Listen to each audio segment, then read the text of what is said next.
Welcome to the Working Genius Podcast. I'm your host, Pat Lencioni, and we are taking a short break this month.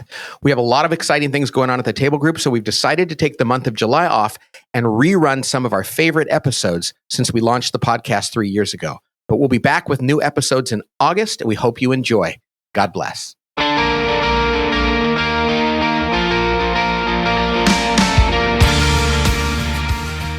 Welcome to the Working Genius Podcast, where we discuss anything and everything related to the 6 types of working genius and how it impacts your work and your life. I'm Pat Lencioni, your host today, joined by my trusty co-hosts, Cody Thompson. Good afternoon, Cody. Good afternoon, Pat. And we got Tracy Noble in the other room. How you doing, Tracy? Doing great. And Matt Lencioni, our engineer. Matt nod. Yep. Hello, Matt. Good. Matt might join us for part of this today. All right. What's our topic today, Cody? Well, we finally teed this thing all the way through. So the title today is All the Pairings, finally. That's right. We're just going to go through all of them. Yep. All 15 pairings, because we were rolling it out slowly and then getting distracted. And so we finally sat down and said, if we had to pull up and shoot right now, what would be the final descriptors? But before we do that, we want to make sure people understand that these descriptions, these pairings, are not as important as the 6 types and as the direct, true meaning of what this is. This is a productivity tool. This is a way to understand ourselves and what we're great at. But we don't want, and Matt, did we have a few people wrote in and helped us understand this, right? Yeah, so we've received feedback around this from a number of our certified facilitators and a number of our listeners, just about the idea that the pairings, we don't want them to drag the focus away from it being a productivity tool. The point of the pairings is to help people resonate with their types easier, to make it easier to say, oh, that's me, and to just provide another level of depth to the model. Then this is my W speaking, but we don't want the pairings to be distracting from the core of the model, which is the 6 types themselves. Got it. Right. Very good. Who are the people that gave us some feedback and helped us out there? Adam Peterson is one of our facilitators. We had a great conversation with a bunch of them a couple weeks ago about the point of the pairings and what they're used for. And then just got some feedback recently from Randy, one of our podcast listeners, some thoughtful comments about why we're developing the pairings and what they're going to be used for and everything. So we appreciate that kind of feedback from listeners and facilitators. And another listener, Chris, insisted that we provide the opposite, like the negative part of each one, or the potentially negative, because that really helped him confirm his type, because he's so we're going to talk about the downside of each one. But the again, evil genius? Yes. Not to weaponize it or to, like you said, distract, but it can help people confirm their type. Yeah, It's clarifying more than anything. Right. Now, we've already done, let me see, 1, 2, 3, 6 of these. So we're going to go fairly quickly through those. But let's just start at the top. WI, okay? Wonder and invention. Now, we call this person, and this has been the truth since the beginning, the creative dreamer. My wife is a creative dreamer. Many of my best friends are creative dreamers. And let's talk a little bit about why we picked that term. Almost all the WIs I've mentioned this term to, this idea that they're the creative dreamer, that seems to strike a chord in them, because many of them I'll even say are like, I'll say, hey, do you have like a journal of a bunch of ideas you're never going to get to in your life? And oh boy, that is totally me. Is I walk around the world and respond to my environment and constantly come up with ideas about what we could do. And so not always implement the ideas necessarily, but they are walking around with a fount full of ideas I know a creative dreamer who has like 3 or 4 different great names for food trucks, just like, and so they constantly are doing this, whatever environment they're in, they're coming up with new creative ideas. And Chris Stefanik, a great friend of mine, he was the one who really resonated with the downside, and his wife did too, because I said sometimes creative dreamers can create chaos. So he's like, I'm the chaos maker, because they'll say, I have an idea. And then people are like, that's a great idea. And they start to work on it, and they'll go, wait a second, I have a different idea. Yeah. And they're like, what are you talking about? And they come up with ideas. They throw them against the wall. Sometimes they're practical. Sometimes they're not. They're great generators of dreams and ideas, not necessarily refining them to make them implementable. Make sense? And they're leaning into their genius. They walk around wondering about things, and then they come up with new things. It's great fun for them. And so it's totally well-intentioned. Yeah. My wife says, she goes, what am I supposed to do with because she, takes care of our kids in the house. And she's moving out of that because our kids are getting old. She goes, what can a WI do? And I said, oh, tons of stuff, but it doesn't really lend itself to laundry and driving kids to practice and getting groceries. She's doing a job that's got a lot of ET in it. That's a whole different conversation. And I said, plenty of uses for WIs. They're geniuses. They're brilliant, but it depends what you're working on. Okay. You guys need to resurrect your game you created, Pat. You and Laura. Yes. Yeah. We created a new game, and she wrote a musical, and yes. and she's always coming up with these amazing ideas. Well, actually, some of them aren't amazing, and she'll say, "I need your discernment to decide which of these ideas is workable and which needs more work." So you're right, we do. Okay, let's move down to the WD. The WD is the contemplative counselor.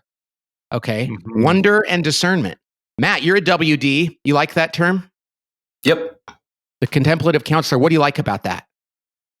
I think it just speaks to both the kind of in my head thoughtfulness, like contemplative. I think that fits. And then it speaks to both the discernment side. Counselor is He's wondering, what should I say?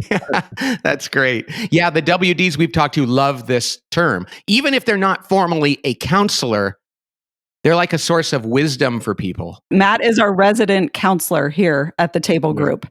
Yeah. He's so thoughtful. It's incredible. He's 23, and yet he's like going, hey, have you thought about this? Maybe you should try this. Yep. Even when you don't ask him. No, I'm just kidding. No, you have to ask. Actually, yeah. If you don't ask, you're not getting anything from me. That's right. Now, the thing about WDs, as we just witnessed with Matt, they can be a little hesitant and nuanced. And that's that W, they're in their head and they're like, is this really the right thing to say? I want to make sure that I've really thought this through. So as much wisdom as they have to give, sometimes they can be a little hesitant and overly nuanced because they want to make sure it's just right. Right. Nuanced in a way that might prevent them from landing on one specific thing without any wiggle room to change it. Like I kind of need a little bit of space and margin to nuance this even more if I decide to. Exactly. So the contemplative counselor is our WD. WG, the least frequent type that we've encountered. The smallest number of people have been wonderers, galvanizers. So asking questions and then galvanizing people. There's a real tension there in this stuff. And we call this the philosophical motivator. And you can see just the name itself seems like, what? The philosophical motivator. Let's talk about that. Yeah, and I think we have done a good job of like saying, hey, here's the nuance or the dark side of it. What's great about all these types, and we talked about the creativity of the WI and the nuance, the counselor piece of that is just like helps us land where we need to go and ask really great questions. The WG can explore a lot of different possibilities and get energy and momentum around a lot of things in their life. So there's this excitement, this passion. We even had a like philosophical, I think, was in the conversation for one of these words because they like thinking big picture thoughts, and then the energy they get from exploring those with others and galvanizing conversations around them. I think the idea of the philosophical motivator, that's a great type on a team. You can get a lot, and they're rare. The downside of is that they can be a little confusing because they're both saying, let's do it. And then they're like, but maybe not, because they have that W. And like I was talking about a mutual friend we all have. He's the kind of guy that would say, Pat, like imagine being like, there's that guy over there. Take on that bully. Go get in a fight with him. And as you're walking out there, okay, he'd go, I don't know, but he's pretty big. He might kick your ass. Maybe you shouldn't. And it's like, wait a second. So sometimes it can feel like, but you just said two opposite things. And they're like, I know, And so the WGs we know, and there's not that many relative to the other types, can be that way, but they're really thoughtful and they really like to encourage action. Make sense? Makes sense. All right, we move on to the WE, the Wanderer Enabler. We call this the idealistic supporter. The idealistic supporter really They think about things, and if there's a cause they believe in, they're in, and they're going to take care of everybody and do whatever people ask them to do around that cause. I mean, Mhm. think about that. The idealistic supporter. How wonderful is that? Mm-hmm. It's And great. the idea that the W, the way that shows up, we always talk about that as being people who are obsessed with unrealized potential or always asking questions like, can we do something better? And so when an idea is presented with maybe a possible, like a better, we're going to do more for the world. We're going to do more for these people. We're going to serve these people. And then the E kicks in and they're like, I'm in, I want to help with that. So that it sort of pairs well with this in walking around, observing their environment and articulating what might be possible and then responding to the call to go do that. I think that's a really great way to talk about WEs. Yeah, we have a WE in our office, Tim, and he's just like, he's going to do anything he can because he believes in what we're doing, and you can see that. But a person like that, if they didn't believe in it, would not be as excited about helping. Now, one thing about WEs is they can be easily overrun because they're double responsive. Mm-hmm. They're not going to, why do I always forget that word? What's the opposite of responsive? Disruptive. Disruptive. They're not disruptive. He's going to be like, I want to take care of others and I want to think about this stuff. So sometimes it's going to be tough for them to prevent people from overrunning them because they are so responsive. Yep. That's the WE. Now, last W is the WT. This is the wanderer and tenacious person. This is at opposite ends of the 6 types. And we call them the careful implementer. Careful implementer. They like to get stuff done, but they're also pretty careful, pretty cautious. And this is a wonderful thing because and we've worked with a number of these. I was with a team that had 2 of these the other day. And so there's all kinds of good things here. Really deep thinker, but they live at 50,000 feet. Like, why? Could it be better? And then at 5 feet, let's just do it. Mm-hmm. And as you can imagine, that can cause them to feel very conflicted and torn. And everyone I've met who's a WT finds themselves really pulled between the clouds and the pavement. Yeah, I think that the WT is interesting. You mentioned, we've talked about altitude on this, and they do bounce between asking questions and we've talked about W sort of being a nuanced approach to life, like they constantly are asking and tweaking. And then this pull into tenacity that's like, we need to get something done around this. And so it can look like bursts of energy and then like hovering above it to assess, and then bursts of energy and going back to the W to say, is this the right thing?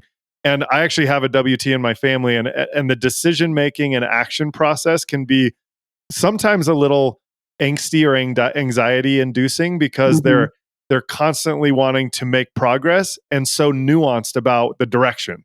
They tend to live in that space. And it's interesting because their 2 geniuses are rarely used simultaneously. Mm-hmm. At the beginning of the process, we want their W. And then at the end, when we're implementing, we need their T, but they might be tempted to go back to W. And we had the head of finance for an organization recently who's a WT, and they were like, we need your W. We really do, but early. And then when we get to that place of implementation, let's just totally focus on what we need to get done. So that's a real challenge, but it's a kind of a beautiful challenge. But if we didn't call it out, we'd be doing them a disservice. That's right. Okay, let's move into the I's. The ID is the first one that we're going to talk about, right? Because we already talked about the WI. The ID is the discriminating ideator. We took a long time to figure this out. This is what I am, by the way. Invention and discernment, the discriminating ideator. So lots of new ideas, but they really do like vetting those ideas internally. They have a thought process that goes, I have an idea. Is it going to work? I have an idea. Is it going to work? So by the time they come out with their ideas, they're usually fairly fleshed out. Now, having said that, no inventor can ever completely discern their own ideas. Tracy, you're my book editor, and I need you because when I'm in the depth of invention and writing, I need a second person to give me feedback. That's right.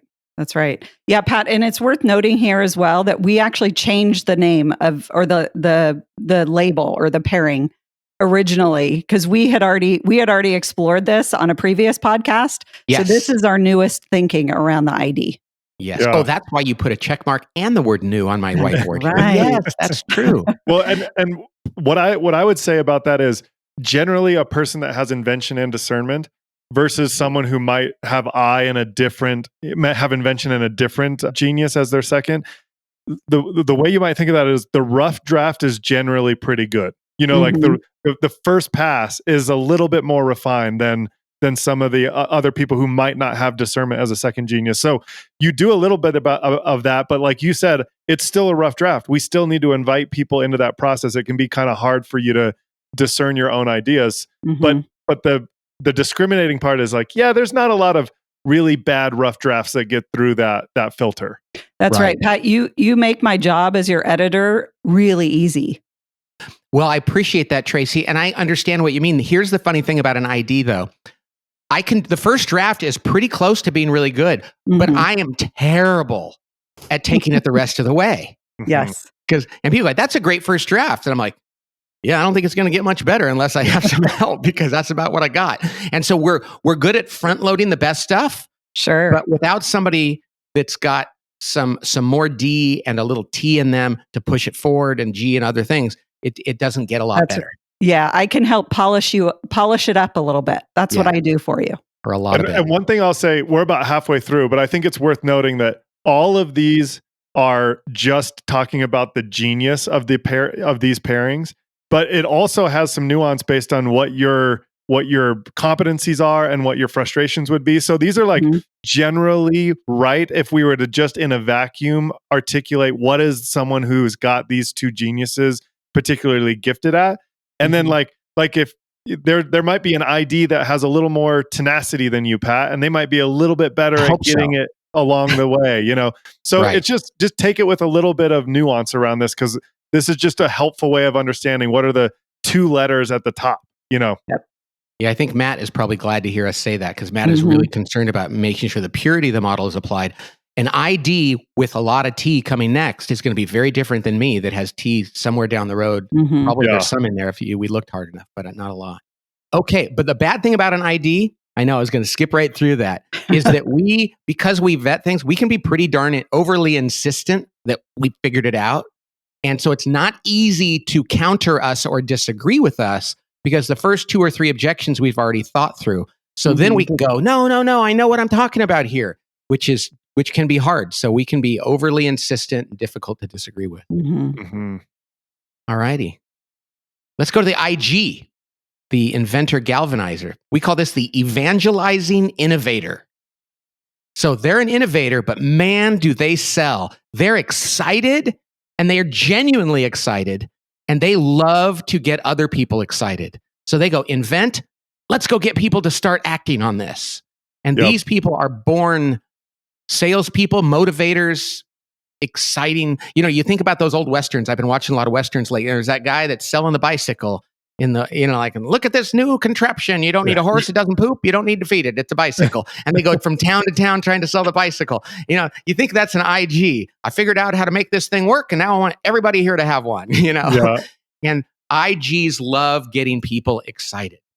Well, and here's an interesting nuance. So we talked about the WI, the wonder inventor, who's the creative dreamer. That person, like I mentioned at the beginning, they'd have a list of ideas in their journal that no one's ever heard of. There's not a lot of inventor galvanizers where you haven't heard about their ideas. They're not in the journal. They're out in the world, and there's already people that are like, are we going to do this thing? So a lot of these, the evangelizing piece of this is really key. The evangelizing is tied to the word galvanizing, right? That's what they do. They immediately start to get momentum and energy rallied around ideas that are not in a journal. They just came up with that morning, and you might hear about it that afternoon. Right.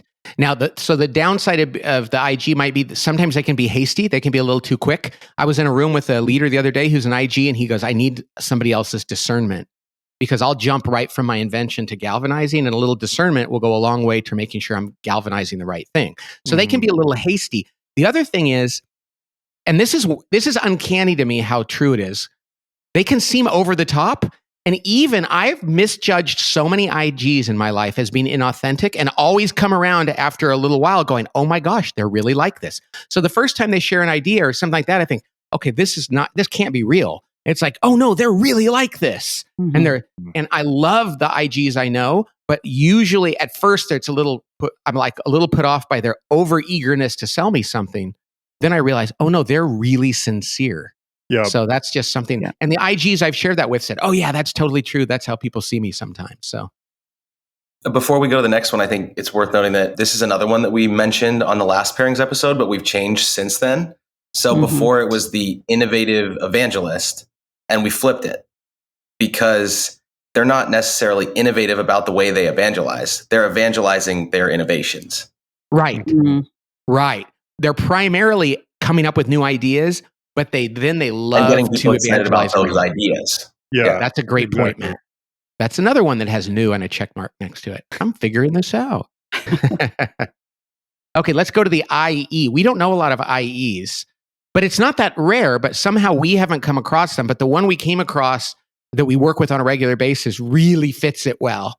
And we call the inventor and enabler person the adaptable designer because they come up with new ideas, but darn it if they're not quick to go, oh, you don't like that one? You need something different? I'll tweak that for you.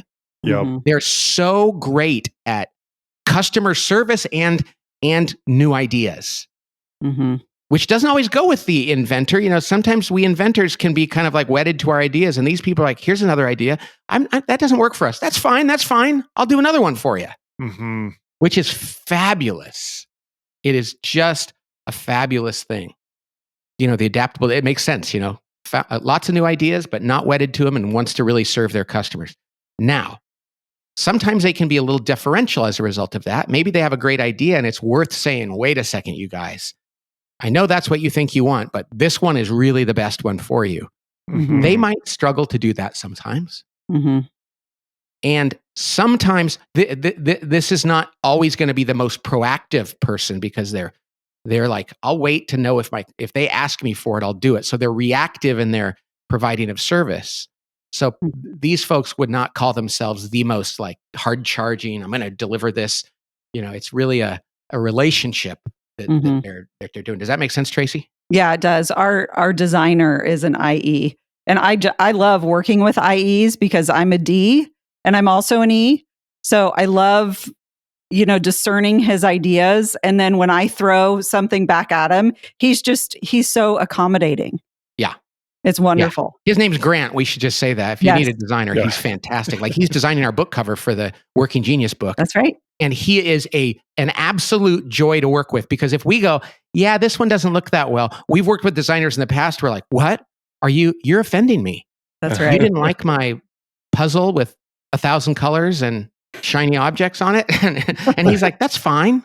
Here, how about Yep. this one? So Yep. Grant is fantastic. Okay, next is the IT, which does not stand for technology. It's the invention and tenacity person. And we call this, and we have from the beginning, the methodical architect. Tracy, tell us about the methodical architect. What's good about them? Lots, by the way. Gosh, they're very analytical. They work really hard. They've got great ideas and they know how to implement them. Yep. Practical ideas, They're right? very practical ideas. My son is an IT, love him to death, but super analytical. And that, of course, is also the downside. Sometimes they can be overly analytical. Yeah. They're like, because they take something like, I designed this solution and here's how it should be implemented. And Yep. life can be a little bit black and white, you know, like, and this will work. And so they're pretty wedded to the way things get done. That's right. Probably nuance and flexibility this would not be the person at the top of that list. Correct. Yeah, Cody? Right. And I didn't intend to do it this way, but I think it's interesting so we have the WI who has a bunch of ideas in a notebook. We have an IG who has a bunch of ideas that a lot of people know about, and you have an inventor tenacity person who has a lot of ideas that they already finished. And each one of those are kind of like, you know, each one of those still needs inventors who have tenacity. A lot of times they'll get to the end of finishing it and realize maybe that needed refinement in advance. And Yes. the IGs are in the process of socializing the idea, and they're like, actually, we need to refine that before we get energy and momentum around it. And the WIs are like, you know, so it's just interesting. Like, it's just a little bit of a nuance around what your genius are and what your second is that can totally change how you show up and what you contribute to a team. Mhm. And so an IT probably went from ideation to execution and probably has tried a bunch. And maybe they do a little bit of trial and error. And that's how they explore the workability of ideas. And Mhm. so they can come up with things and execute them. And they're really methodical about it. Well, now, what I love about this whole model is we need each other. That's the Mhm. thing. And all three of those types need some discernment.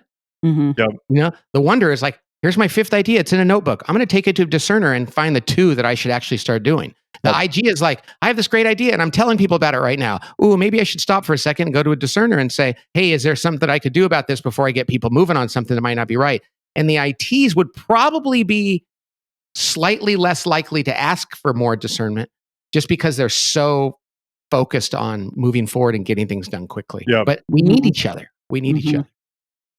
All right, moving into the Ds, we got Cody's type, the DG. Uh-oh. Yeah, the discerning and galvanizing. So they have good judgment and they like to get people moving. We call them the intuitive activator. And this has been the same, and we've talked about this one on a podcast before, the intuitive activator. Lots of good things about them. Let's talk about Cody for a second. How about I don't do that? How about you guys do it? They have a good sense of what's a good idea really early in the process. And their gut is usually right. And so they're the ones that can go, hey, I don't think we need to spend more time on this. Let's get moving. That's and right. you feel good about it because you know they have good judgment. So they can really rally people. And in a way that you go, I can trust that if they're rallying me around it, this is probably a really good idea. Cody's the guy who, after we remember, because when he came back, he was out on, I'm not going to call it paternity leave. I mean, I guess it was that, but he was just helping. You know, it wasn't like you have 8 weeks to be out. Anyway, the point is, Cody was out. They had a baby. He came back. He saw the working genius model, and he was the one he looked at it, listened, and said, "This is going to be bigger than anything we've ever done." That's right. And when he said that, we're like, well, if you're a DG and you're saying that, we're feeling pretty excited. That's right. Well, it's funny the way you describe that, Pat, because I do think the way it feels as a DG is if someone's giving 5 ideas or if we're in brainstorming mode, because I'm using discernment initially to evaluate the ideas, but when we zone in or like zero in on the right one, I want to start immediately getting to people rallied around it. So it can be very quick process of like, oh, okay, I'm almost like angsty if we can't get some momentum around it quickly, because that's where my galvanizing kicks in right away. So I don't love staying in the brain. I'm like pushing towards, okay, so what are we going to do? That's your best idea. How do we get it out there almost right away? You know? Exactly. And most of the time that is fantastic. And especially in the role you're in, you're squarely in the activator part of what we do. And that's what you do. You activate us. You're the chief galvanizing officer, the COO, the go-to-market guy. You're so important here, Cody, because of that very thing. So everybody's got a downside. Your type can sometimes be overly confident that you got it right. Right. Because you're quick to that. I heard a pretty good phrase that I now use to describe myself. Stole it from one of our consultants. It was rarely wrong, but never in doubt. You know, I am never in doubt. The galvanizer kicks in. I'm pretty confident about that. But that is definitely true, not just in my professional life, but in my personal life as well. Yeah. Right. I think you're overly confident, and sometimes you can move too quickly because you're right next to one another. So you go from D to G so quickly. And it's, for someone like me, it's perceived as a little bit too fast. But more often than not, you're right. Wouldn't it be terrible if somebody said, frequently wrong, but never in doubt? I don't think we have one of those up here, but when we get to it, we'll let you know. Okay. It brings us, well, he can move too fast. So we get to the DE, the discernment and enablement, the insightful collaborator. Now, our office, 3 of the 6 people that are sitting here in our office right now, outside here, are DEs. And I love every type. I do. And my wife's a WI. I love every type. But man, at work, for my type, I love DEs because we call them the insightful collaborator. And that means they'll come alongside and say, I want to help you. But before I do, I'm going to give you some thoughts about this thing that you want your help with to make sure it's actually what you need. And so this is like the person that comes along and won't help you right off a cliff. They'll help you avoid going off a cliff but man, they're going to be right there doing everything you need.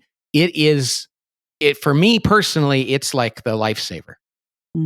I totally agree. This is that word collaborator, and both words actually, they're spot on. This is one that I feel like our discernment really honed in on the exact words that that aren't likely to change ever, because I think of Tracy as an insightful collaborator. Every initiative we have, just going to her and asking for her discernment, and then knowing that she's going to help move it along in the right way at the right time, and she's kind of anticipates people's needs. That word collaborator is just a really, really fantastic word that I think describes the DEs really well. DEs get asked to help a lot because they're quick to say yes, and they'll go, yes, I will help you, but you need to know that this isn't you don't want me to do this part because this would not be good for you. And you're like, oh, thank God that you're here to help and that you told me that. Now, the dark side. Yeah, the dark side, and it's a dark side. Ooh, it's very dark. Such a dark side. Is that sometimes they're double responsive, and so they don't like to push really hard. If you have a great, and they'll be a little restrained sometimes about telling you something. They really want to, and they'll share it with you. But if a person is steamrolling them, they're not going to be like. Yep. It might be difficult for them to let them know. And as a result of that, because they don't push, sometimes they know something's not quite right, but they're not pushing back. So it might seem like they're being slow, but it's really because they don't think it's a great idea, but they don't necessarily tell you right away. That's right. And we're going to come up to a couple other types that will tell you right away. Well, the thing that I think is also true is it's an interesting thing where an inventor might bring an idea to an insightful collaborator looking for their discernment. And then what ends up happening is their E also kicks in. So they almost take on every idea as like I need to help. Like first I help them refine it, but now I feel obligated to help it get off the ground a little bit. And so I see you do that, Tracy, like, you have to be really careful about bringing you something, because you're going to be like, is this now mine? I own this now, and we have to be really clear about that. And that's where it gets into the other types too, because Tracy has T. That's right. That's my third. Yeah. So she's like, oh, I better finish this. It's not my genius, but I don't like things unfinished. So Tracy in particular, because of that, can get really, like we always say, Tracy will work until she gets sick. Yep.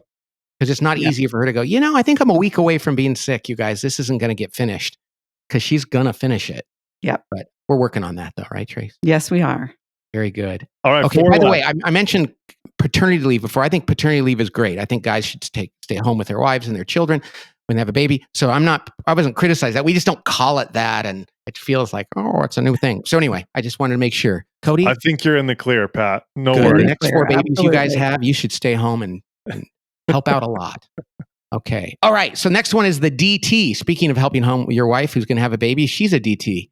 So this is discernment. So they have good judgment and tenacity, and they like to get crap done. Yep. Okay. So we call them the judicious accomplisher, because it's not just about getting stuff done. It's about getting the right things done and having really good sense about what that is. This is such a valuable, they all are, but like, it's such an interesting combo, because you need both of those things. And DTs, Julie on our team is one of those. A lot of people listening know, man, they are very productive. Yeah, they are very productive. Of course, they need other types with them to help them. But there's something about them going, I think this is a good decision. Okay, I'm all in. We're going to crank. Yeah. And I think you're right, Pat. They have one foot in the activation part of work as a discerner, and then one foot in the very last stage of work, the tenacity piece, which is implementation. And so they do play a really critical role in like catching things, ideas, evaluating them, and then executing on them. And I think one thing that we've noticed is it's important. The T, tenacity, tends to have a lot of weight when it's one of your geniuses, almost as if people can go to T before almost any other genius.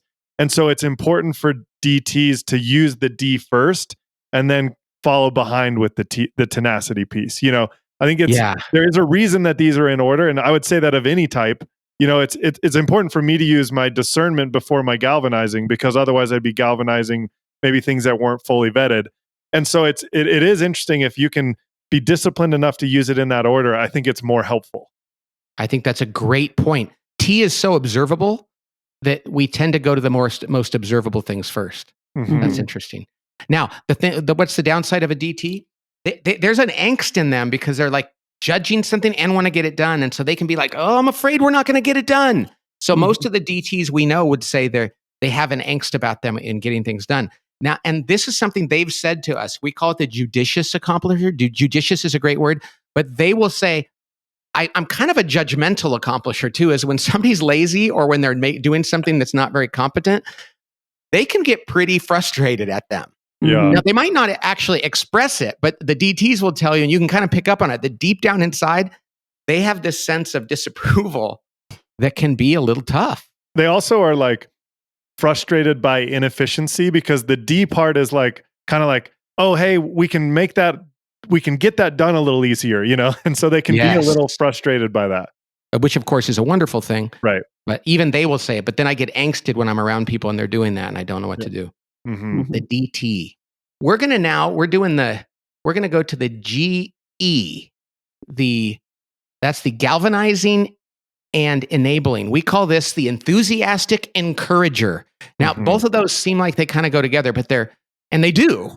This is one of those double whammies. Like, they like to encourage people to act and they're enthusiastic about it.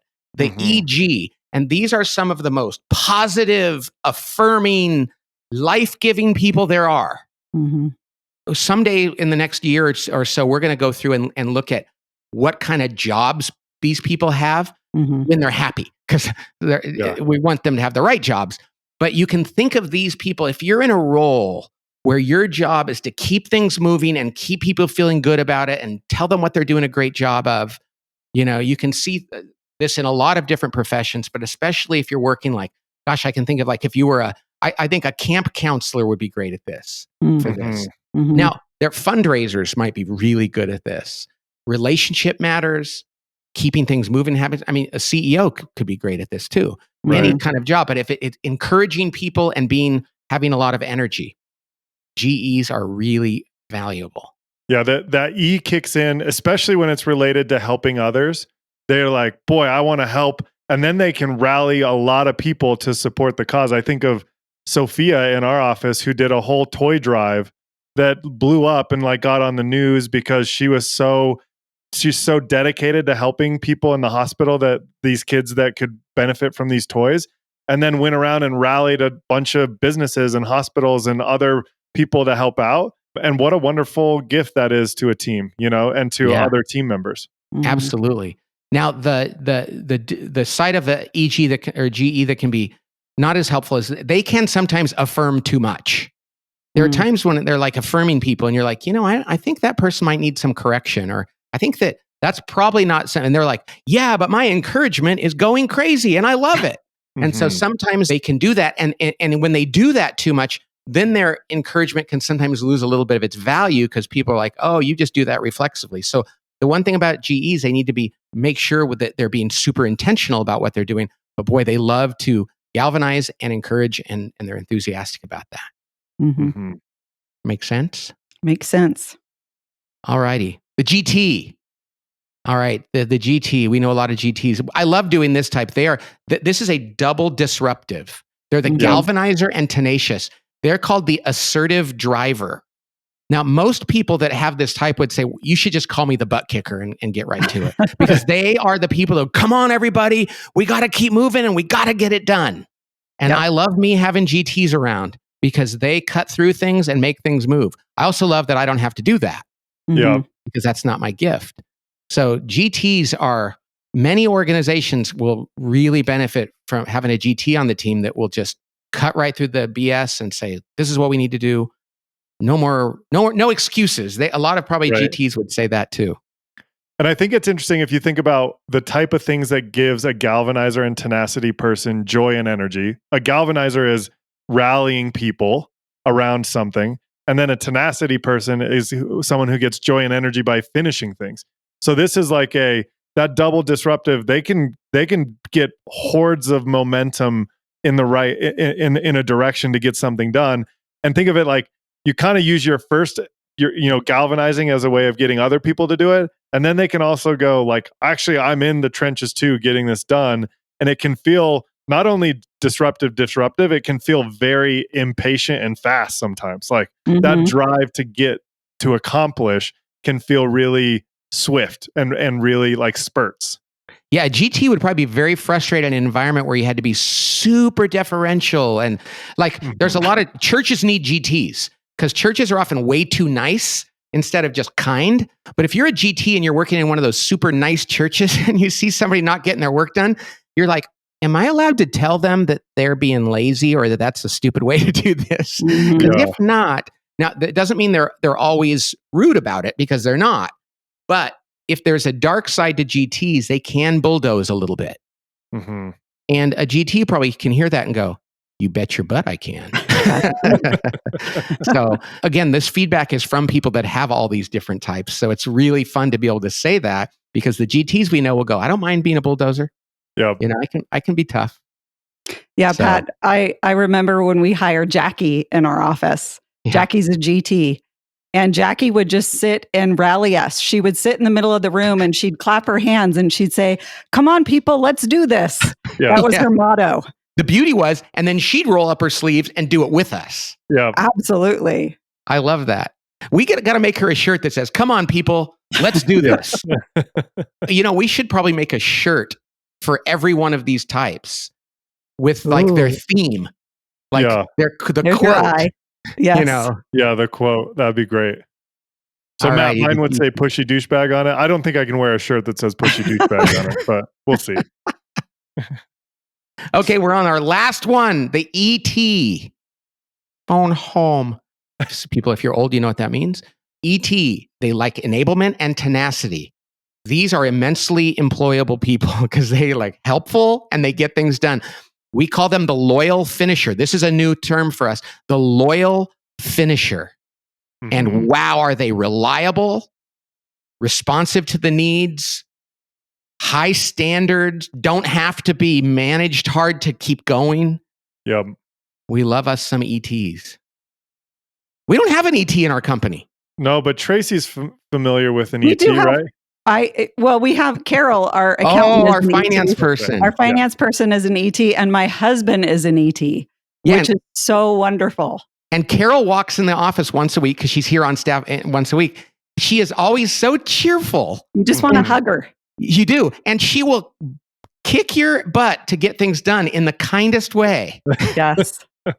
Remember, we have to do this and we have to have it by 5. And I'm going to keep telling you. And it's wonderful. She's the loyal finisher. And your husband, Greg, is too. Yes. And I know a lot of loyal finishers, and they are so valuable in organizations.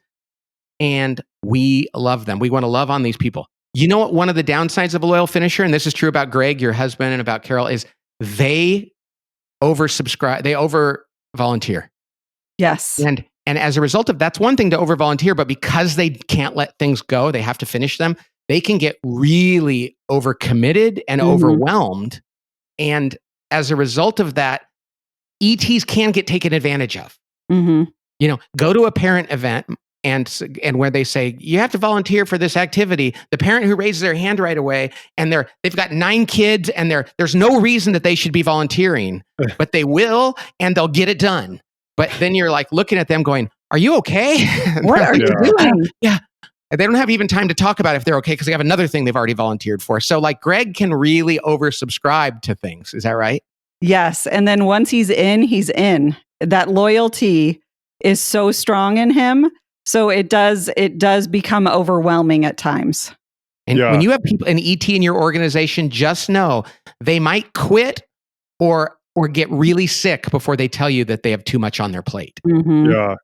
And I think it's interesting that even the language you use, because we've talked about how enablement tends to be a little more oriented to the people and wanting to serve the person or the human side. And then tenacity is a little more around the task and wanting to finish. And when you put both together, they have this extreme loyalty to the person themselves. Like, oh, somebody asked for help or needed help. I want to help them to alleviate the pain they're experiencing, and then they can't help but finish the actual task. So I think it's totally understandable, especially if they're in an environment where people need a lot of help, that they would sign themselves up and then not give up before the job is done. Mhm. You know, I just realized something thinking about Carol and Greg and my dad, God rest his soul, who was an ET. They'll do things in a very low maintenance way too. Mhm. It's easy to not give them the praise and the appreciation that they deserve, That's so true. because you kind of just go, well, that's just who they are. But and it hurts them, but they don't want to tell you that. They'll be the last to tell you that. But these people, find them in your organization and shower them with praise and appreciation, because and every type needs that for their type. But these people will burn out, Mhm. and we sometimes forget they don't seem to need it, but they really do appreciate it. Mhm. All righty. So that brings us to the end. This was a long one, but a good one. Yeah. And let's remind you, the 6 types themselves, WIDGET, that's the important part of this. 2 geniuses, we all have them. These descriptions, these labels, and the stuff on the other side, the dark side, if you will, are there to be helpful in confirming your type or remembering it, but we do not want it to overwhelm the purity of what this model is really all about. And certainly we don't want to weaponize any of these things. Mhm. Mhm. All righty. So that's it today. We'll wrap it up right there. Thank you for listening. We hear from so many listeners. We meet them all the time, and we honor that, and we try to do a great job on these podcasts for you. And we love that you're sharing Working Genius with the world. So thanks for being on. God bless you all, and we'll talk to you next time on the Working Genius podcast.